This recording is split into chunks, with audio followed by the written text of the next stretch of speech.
Hello everyone, this is part 26 of What If Naruto Had Some Help, and I hope you guys enjoy this video and to like, to subscribe, to share, and check out the playlist, to see more comment down below. Now let's start the intro. They call me a god. They call me a god. They call me a god. Join my membership, the perks are great. It's in the description. Be sure to like and subscribe, it gives me more motivation. Enjoy. The Sandaime Hokage of Konoha looked at the pile of scrolls on his desk and thought, what is going on?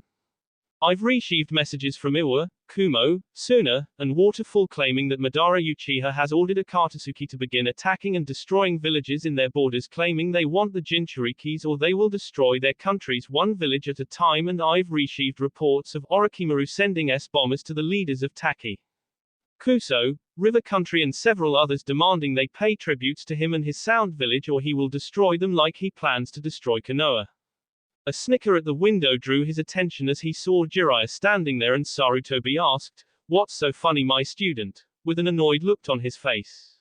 Jiraiya said, "I can't believe the kid's plans have been working out so well. Already I've been getting information on Orochimaru, Akatsuki, and Madara Uchiha that would have normally taken me months or even years to gather." Sarutobi frowned and said, "So this is all part of the Black Flame's work?" Jiraiya said, "Yeah. I need some Anbu outfits, 4 of them along with the mask." Sarutobi asked, "Why?" Jiraiya said, "Officially, my spy network has found out Orochimaru is going to try and assassinate the Kazekage of Suna while he has his Sound Nins try and capture the Suna team being sent here for the exams to turn over to Akatsuki, since one of the members is the Jinchuriki of the Ichibi." Sarutobi nods and asked, "What about unofficially?" Jiraiya said, "I can't tell you.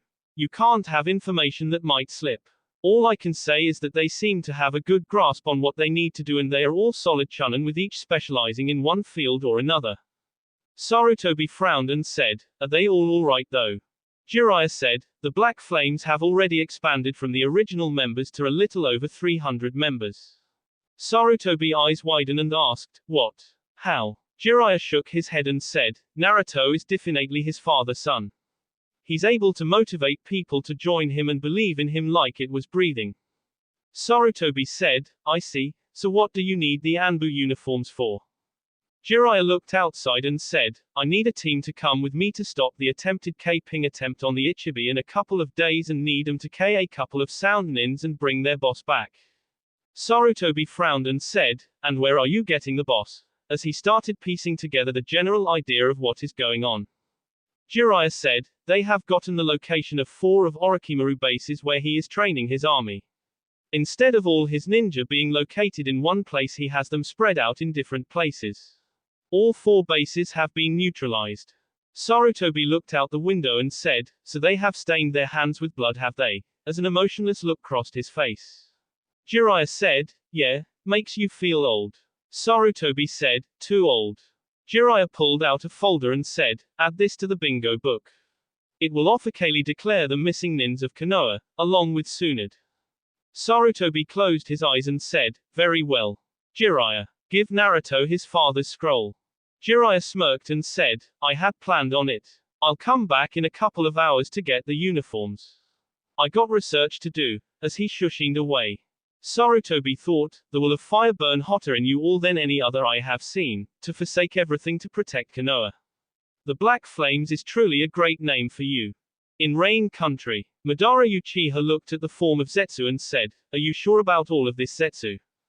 Zetsu said, "Yes. The information about you being the Sandaime Mizukage has been placed in every bingo book in the elemental nations, and every day more and more charges are getting added to you along with Akatsuki. The Tsuchikage has even added that Deidara is a member, which as far as I can tell had not been mentioned.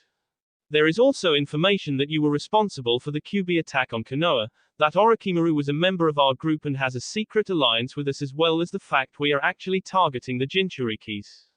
Madara frowned and said, "And do you have any idea WHO has been impersonating me?" Zetsu said, "No sir. Not at the moment. I have been hearing some rumors going around about a few interesting things, like Whirlpool Village has been rebuilt, but I have yet to learn if it is going to be a ninja village or a regular village, or who actually orchestrated it being rebuilt." Madara asked, any info on the Kyuubi Jinchuriki since it was banished? Zetsu said, only that he has become connected with the black market, but I haven't found anything else since he killed the old leader of the black market. Madara slammed his fist and said, this is unacceptable. I have not been planning and setting things up all these years for them to fall apart at the finish line. Have the other members of Akatsuki heard about me? Zetsu paused a moment and said, yes. Kakazu was looking through the bingo book for bounties when he discovered that the Akatsuki was in there along with you being the leader, and he has informed the other members. I believe that Pain is thinking of showing them that it was an unfounded rumor. Madara sighed and said, no. It appears that the time of me playing the fool is over and I must show the world why they should fear me. Has there been any new developments with Orochimaru? Zetsu said, yes. Orochimaru has also been doing scare tactics on some of the minor countries into bullying them to support him by sending S-bombers against the leaders. But the S-bombers have only been destroying the buildings and maybe wounding the leaders. As of yet no one has actually SD. But someone has retaliated against him for this and has been attacking Orochimaru bases. Madara narrowed his eyes and said, you don't say. Someone impersonates Akatsuki, bringing us to the view of the world as well as revealing some of our plans. Zetsu, I want you to spy on Orochimaru. I suspect that he is more involved in what is going on than what it first appears. Zetsu said, very well Madara-sama, as he merged with the ground. In the Sound Village, Orochimaru removed the blade from the chest of a Sound Nin who had just reported to him about the destruction of another of his bases, and Kabuto said, don't you think it is unwise to K off another of your nins with our forces already taking several losses, Lord Orochimaru, as he pushed up his glasses. Orochimaru turned to Kabuto and said, one pawn will not make a difference. What have you discovered, Kabuto? Kabuto said, I have discovered that Tsunade has been involved in the attacks on our bases. Orochimaru blinked and said, Tsunade, are you sure? Kabuto pulled out a scroll and said, yes. I found this at the last base that was destroyed when I found that man you just killed there wounded, as he handed Orochimaru the scroll. Orochimaru opened the scroll and read, Orochimaru. They say vengeance is a dish best served cold and nothing's more dangerous than a woman scorned. I've learned about you little experiments to recreate my grandfather's bloodline, and I'll show you that the wrath of a mother is worse than the cold vengeance or a woman scorned. Tsunade. Orochimaru frowned and said, you were always hot-headed, Tsunade, and could never look at the greater good, no matter. Put all our bases on full alert and return to Konoha and see if you can find out anything on Tsunade. I have to begin preparations for my meeting with the Kazekage soon. Kabuto said, I'm pleased to see that you have returned to your plans of destroying Konoha, Lord Orochimaru, even if the Sharingan is not there. Orochimaru said, the rumors you heard from the black market that Sasuke is planning to double-cross Naruto-kun were what changed my mind. He wishes revenge on Naruto for King Itachi and will stay by his side until he is strong enough to kill Naruto-kun, and with him being banished he won't be returning to Konoha, so I will just have our forces locate him after Konoha is destroyed. Kabuto said, very well. I shall be going then, Orochimaru-sama, as he quickly left. In Whirlpool Village, Naruto stood looking at the boulder he just destroyed with a Rasengan and looked behind him at Tsunade, who said, good Naruto. You have cut the time to make it in half, so you should be able to use it along with your Kenjutsu. Naruto said, good. We can't afford any mistakes, as he looked at the other members of the Black Flames and thought, after this there is no going back. Please forgive me, mother. Father. X. The Yondaime Kazekage was in his office when a Chunin entered, and the Kazekage said, yes, what is it? The Chunin said, Kazekage-sama, Jiraiya of the Sanins is here to see you. He claims that he has information for you of great importance. The Kazekage frowned and said, did he say what it was about? A voice from the side of his room said, no I didn't, Kazekage-sama, causing the Kazekage and the Chunin to tense and look to the right where Jiraiya stood. The Kazekage narrowed his eyes and said, you do realize that this isn't Konoha and sneaking into my office could be considered an act of war. Right. Jiraiya said, even when the info I have is about the fact your children have been KPED by Orochimaru and that your youngest son Gaara is most likely now with his Biju having been extracted. The Kazekage and Chunin's eyes both widen, and the Kazekage said, leave us and tell no one what you have heard. The Chunin quickly left and the Kazekage said, proceed. Jiraiya said, my spy network has learned that Orochimaru has a secret alliance with a group called Akatsuki. A group that is in the process of tracking down the Biju and their Jinchuriki in order to take the Biju and use them as their own weapon. I along with a team of Anbu were on our way here to inform you when the Sandaime Hokage informed me that you were sending your own children to the exams this year. It is pretty common knowledge about Gaara holding the Ichibi. We came across some sound nins attacking a Suna Junin by the name of Baki. Baki was severely wounded and would have SD if it wasn't for our arrival. Baki informed me that the fake Anbu lead him to a clearing where Sound Ninja had set up a sealing array that neutralized all of their ability to mold chakra and then used sound-based attack to attack your children and Baki from long range.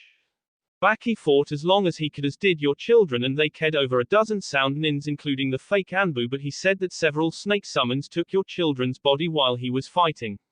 He is unsure if they are alive or not. My spy network has learned that Orochimaru is the leader of the hidden Sound Village. The Kazekage frowned as he clenched his fist and said, do you have any idea where? Before he could say anything, the door to his office burst open and Temari, eldest child of the Yondaime Kazekage, stood there in bloody-looking cloths and looked exhausted and said, Father, in a tired, exhausted and worried voice. The Kazekage eyes widened and said, Temari, are you all right? Where are you brothers? Temari said, Sound Nin's father. We were ambushed by Sound Ninja who impersonated Konoha Anbu Patrol. Gaara and Kankuro were both captured. I was able to escape and Baki ordered me to return here to inform you about what has happened, as she gasped for breath. The Kazekage turned to Jiraiya and said, how did you get here before my daughter? Jiraiya said, I used several back-to-back long-range shushens to get here as quickly as I could. No offense to your daughter, but she's years away from matching someone of my speed or chakra level. I've already sent word back to Konoha to inform the Sandaime what has happened and your Junin is on his way to Konoha for medical treatment. Konoha will do all in its power to help you with trying to track down your sons. The Kazekage said, thank you. The loss of my sons as well as the loss of the Ichibi are both troubling matters. Do you have anything else to report? Jiraiya bit his lip and said, look, I shouldn't be saying this since it's a Konoha matter, but have you heard about the Black Flames? The Kazekage looked confused and said, no. Jiraiya said, have you heard of Naruto Uzumaki? The Kazekage eyes widened slightly and said, the boy who killed Kisame Hoshigaki and Uchiha Itachi. Jiraiya nods and said, one in the same. Naruto Uzumaki is also the Jinchuriki of the Kyuubi no Kitsune. He's also the son of my late student Minato Namikaze. The Black Flames was originally created by him after his near capture by Itachi and Kisame, who were both members of the Akatsuki. Naruto Uzumaki is also known as Doc 7 and was the student of Ibiki, Inoiki Yamanaka, and Anko, Orochimaru's former apprentice. Nobody knew it at the time, but when he killed Kisame and Itachi he was able to interrogate them first to find out about Akatsuki. He secretly arranged to be sent on a fake mission to the Land of Waves where he assassinated Gato of Gato Shipping because Gato was a business partner with Akatsuki. The Kazekage and Temari eyes widened hearing this and Jiraiya sighed and said, it was because of this the Sandaime was forced to banish Naruto from Konoha because Naruto was too much of a risk by him basically going rogue in order to target the Akatsuki. His actions could have led to Konoha being attacked by other villagers because he didn't care whose toes he had to step on to target them. I don't know how he did it, but Naruto was able to recruit Tsunade Senjui into the Black Flames as well as all the clan heirs he graduated with. They were able to use their clan heir status to leave under the disguise of extending diplomatic relations. Since Naruto was Minato's son, Hitaki Kakashi, the only surviving student of Minato, also defected in order to guard him in memory of his father. Naruto was able to get Anko to go with him also after he revealed that Orochimaru was one of his targets as he was a member of Akatsuki and is partnered with them. Naruto has also recruited Zabuza Momoki into the Black Knights. The Kazekage said, why are you telling me this? Jiraiya said, my spy network has learned that the Black Knights have already become the second largest underworld crime organization in the world and has been targeting Orochimaru's bases. If your sons are alive they might be able to find out where they are or save them. But I have no idea what they would ask for in return or if they would be willing to help at all. I don't even know where to find them. Despite the age of the leaders of the Black Knights, they are not a group to be taken lightly. Even my own summons have betrayed me. Gambunter has swore that if it came to it he would choose Naruto over me since he feels he owes Naruto out of respect for Minato's memory and he nor any other toad will help me track them down. The Kazekage said, I still do not see why you would be willing to tell me all this. Shouldn't you be hunting this group down and capturing them if what you said is true? Jiraiya frowned and said, have you ever had guilt over a choice you made and have regretted it ever since? Naruto is my godson but I've only met him twice his entire life. A few weeks after he was born when I was asked to check the seal to make sure it was holding Kyuubi and less than a year ago when I sat in on his court-martial. I feel if I had actually done my duty as a godfather all these years then Naruto wouldn't be in the situation he is in now. I'm loyal to Konoha but I feel guilty for abandoning my godson. I should go and kill him and the others who have betrayed Konoha. But how can I do that when the only thing he really is guilty of is he just decided to defend himself from an enemy that would kill him and his precious people? The Kazekage lowered his head slightly and said, I see, well if that is all then please leave Jiraiya and contact your famous spy network and see if you can find anything on my sons. Jiraiya nods and shushens away and thought, sucker. The Kazekage turned his eyes on Temari and said, you have disgraced yourself and me Temari. It was your responsibility to protect your brothers and Shukaku and you failed. Pack your things. You are hereby banished from Suna. You may only return if you are able to find not only both your brothers but Shukaku as well and bring them with you. I will not have you disgrace our family name by returning alive like a coward and failure. If you had SD then your death would have been valuable to Suna and we could have demanded retribution from Konoha but you didn't and you didn't fight. Leave my sight. Go. Temari who was shocked could only nod and leave the room with tears in her eyes. 2 weeks later, Temari was in a restaurant in Wave Country slowly pocking her food when a woman sat down in the booth across from her and said, you do know that the food isn't going to change no matter how much you poke it. Temari looked up at the woman and said, I guess I don't have much of an appetite. The woman said, being banished does that I guess. Temari's eyes widened and looked up at the woman who said, you're the eldest daughter of the Yondaime Kazekage, Temari right? Temari narrowed her eyes and said, how do you know about me or that? The woman said, my masters has been watching you for a while. He wanted me to tell you your brothers are both alive for now. Temari started to open her mouth when the woman said, if you want to know about your brothers look under the center of the bridge on the support beam. You will find a seal near the top.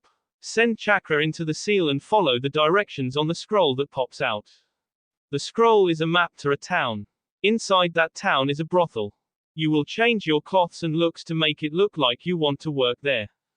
You will ask the woman who runs the brothel for a job. Do whatever she requires you to do in order to get hired. Once you've been hired you will work there until you are contacted by a client who will go by your brother's name. He will offer you freelance work at his hotel room. Agree to it and when you get there to his room you will be ordered to STS and your body will be checked for tracking or trapped seals or hidden weapons.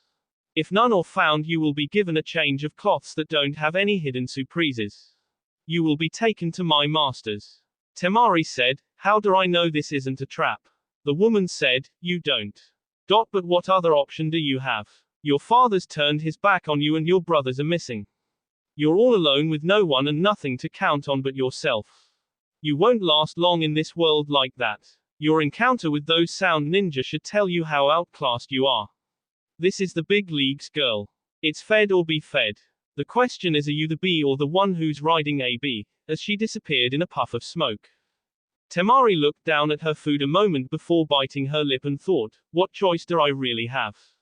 It took Temari 3 weeks to reach the town where the map directed her to go. Looking around, Temari saw a sign that read Midnight Flame.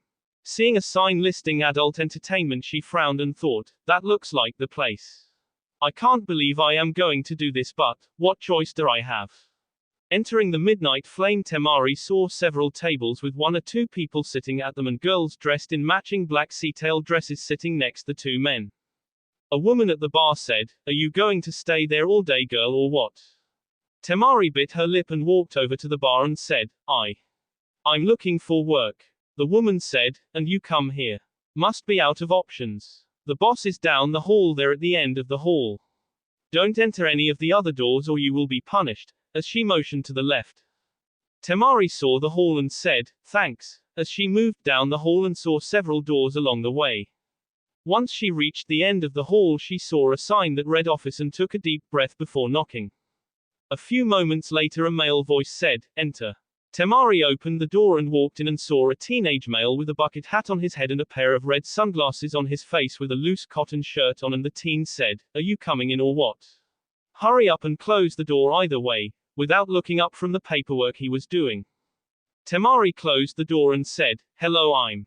The teen looked up and said, are you here to file a complaint? Temari said, no, I.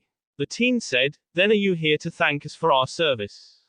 Temari said, no, I. The teen said, are you a vendor or seller? Temari got a tick on her forehead and said, I'm looking for a job, quickly. The teen said, that was my next guess. We don't get very many people in the office here. The name's Cage. I'm the owner of the Midnight Flames. Now since you're here for a job, listen. I run a strict but firm operation that is catered to serve the public but also protect those who are employed by me. Because of this, inside these walls the rest of the world doesn't exist. Those who are employed by me are usually looking either for a chance at a new life or want to hide from the rest of the world. I won't tell you who or where, but I've got people who are either former slaves, to orphans, to even missing ninja whose only crime was to stand up for what they thought was right. Inside these walls, that world they lived in does not exist. In here, when you are hired by me, you create your own name and identity. You could make yourself be anything from a famous movie star to a feudal lord's wife who's looking for a fling without her husband finding out, to dominatrix who's looking for some men who like it rough. You understand? Now I don't care what your real name was. If you want to be hired here, then you must give me a new name that you want to be called, because that is the name you will have from now on while employed by me. Temari said, why do you do that? Cage said, because if someone comes here looking for someone and they give me their name, then I can honestly say I've never heard of them. I pay a small commission to the right people and they leave my business alone, and in exchange that I deal with any problems that arise here so that the local authorities don't have to. I can tell you're a ninja girl or was a ninja. Odds are by your age you were either a genin or a chunin, and something's happened in your home village and you don't or can't be there anymore. Now I don't know what village you are or what your name is, so I can honestly say I don't know. I also wear these glasses all the time so I can't tell what color your hair or eyes is either. I don't care what reason you left your village for, but if you are here for a job, then think of a name for me to call you by. After that we can begin to discuss business. Just don't give me your real name, because if I find out you did, you will be punished severely. Temari said, I see, call me Materi. Cage said, very well, Materi. Now as I said, I run a strict but firm business. You work for me, you live in my world. I provide a room for my employees to live in for $20 a day. Since it's just you, you will get a twin-size bed in a single room and a small bathroom with its own tub and shower. I don't care what your personal hygiene preference is, but here you will make sure you shower every day before work. You will wear perfume that is provided for you with your uniform, which is also provided, and your uniform will be worn while you are on duty. No exceptions. Temari nods and Cage said, now I know because of your age you might be inexperienced. Don't feel bad about that, because a lot of my employees start out that way, and some when they leave here are still as inexperienced, sometimes even still virgins. Temari blinked at this as she blushed slightly, and Cage said, while we promote and adult fun, we do not force it here. If you wish to try your luck in seducing a client, then do so at your own discretion. Temari nods and Cage said, now when a client comes in here, they have to change their cash into tokens. The girls who serve at the tables do not ever actually touch cash from a client. A bouncer at the door during busy hours or the bartender during slow hours like now will change the cash for tokens. We do this for several reasons. One is so our girls don't have to worry about being robbed or fear dropping their money. Another is because our clients don't realize how valuable those tokens really are and will spend them faster than they would regular cash. This will cause them to cash in more money to continue to have fun, which means more profits for the girls and for me. Now the tokens we use are only good at the Midnight Flames establishments, meaning if a client takes the tokens home, then they can't spend them anywhere else, so that's just cash that we get to keep. Temari said, pretty smart. Cage said, thank you. Now every new female employee starts off as a server at the tables in the main lounge. If you get good enough that the manager feels you are ready and been here long enough, they will move you to a waitress in the casino part. That is where the big money is, but because it is so much more valuable to be there, only those who serve loyally for a time get to go there. Now as a server, what your job to do is get a client to drink and eat as much as possible. The prices for all the food and drinks are on the table under a clear glass top. When a client orders the food, you get the tokens for it and take it to the bar along with the order. Everything is rounded off to even money. You give the bartender the order and the money, and the bartender will give you the food and drink, and you return to the client and serve them and try to get them to order more. The best way to do it is to try and get several small orders like drinks first and then appetizers, then the main course, more drinks and desserts and more drinks. The more times you can get a client to send you to a bar, the more times you are making money. Cage saw Temari about to open her mouth and said, "Before you ask, the food is at higher prices and all our tokens are in denominations of $5. You know, $5, $10, $15, etc. A drink would be $3. The client gives you a $5 token. That's $2 change. Change is never taken back to a customer. That rule is written on the menu on the table, and if a customer has a problem with that, then they can come see me or the manager. Any change left over from a token is put on your books as your pay, which you can collect the next day. You do not get a standard pay. You work for tips. We get our money out of the higher price drinks and food. The reason we do this is not everyone I have employed for me stays in the rooms I provide. Some have homes elsewhere or have family they need to support. If you try to leave here with your pay at night when people are drunk and looking for a good time, you might be robbed and rode. For your safety, that is why we wait to pay you the next day anytime from 10 a.m. till noon. Your $20 rent is taken out before you are paid, so you don't have to worry about it.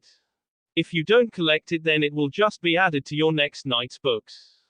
Temari said, "What about eating?" Cage said, "A lot of the girls here try and get the clients to buy them food and drinks to keep them company longer and to spend more money. To keep fighting between girls down, you are assigned one client when they come in and one table. Until they leave either to go into the casino section or leave to go home, that is your only client. Getting them to spend their tokens is your main job. Now remember when I said that if you try to seduce a client that you do so at your own discretion. You don't have S here, and whatever you charge the client is up to you, but the moment you leave this building you are no longer under my protection. That is why I provide the uniforms for you, so that you will remember that while here you serve me and I protect you. Understand?" Temari said, "Yes, Cage." Cage said, "Good, now I didn't mention this yet, but your uniform is $25. If you have that much on you now, you can pay me or you can have it taken off your books. Each copy of your uniform is also $25. Until one is paid off, then you can't get another. Your uniform is to be clean at the beginning of each business day. You will draw a number from a box like every other girl here. We do this every Monday at 10 a.m. I want every girl I have working for me in the main lounge at that time. That number that you draw will give you your schedule for the week. You will be working 6 hours a day, 6 days a week. If your shift ends while you are still entertaining a client, then you stay working until that client leaves. You are also responsible for cleaning your tables when you're serving your client and when they leave. If you have problems with a client, we have a code to signal for help. On your order book, the inside cover has a picture of an Uchiha clan symbol. Flip your book over and hold it in a way the bartender or another girl who works here can see it. If they see it, then we will have another girl come over to take your place, and you come to this office and tell the manager what is wrong and the manager will deal with it.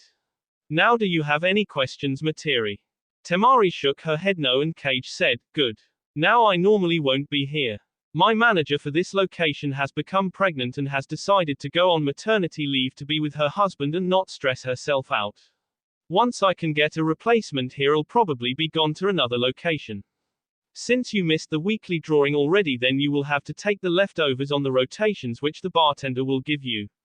Now are you sure you wish to work for the Midnight Flames?" Temari said, "Yes." Cage said, "Very well. When you leave my office, go until you see a room with a blue star on it. That is a supply coordinator. She will assist you in getting your uniform and also showing you the room you will be given if you want to stay here. Good luck and welcome to the Midnight Flames." Temari said, "Thank you," as she got up and left. Once she was gone, Cage took off his glasses and hat, showing Naruto, who smirked and thought, black as midnight. Midnight flames, black flames. God, I love thing with people's minds. Now to test her will, 2 weeks should be enough. Too bad this is a mining town. The miners come in here looking for a good time since we opened up and can get pretty rowdy. Just enough to see if Temari will can be broken.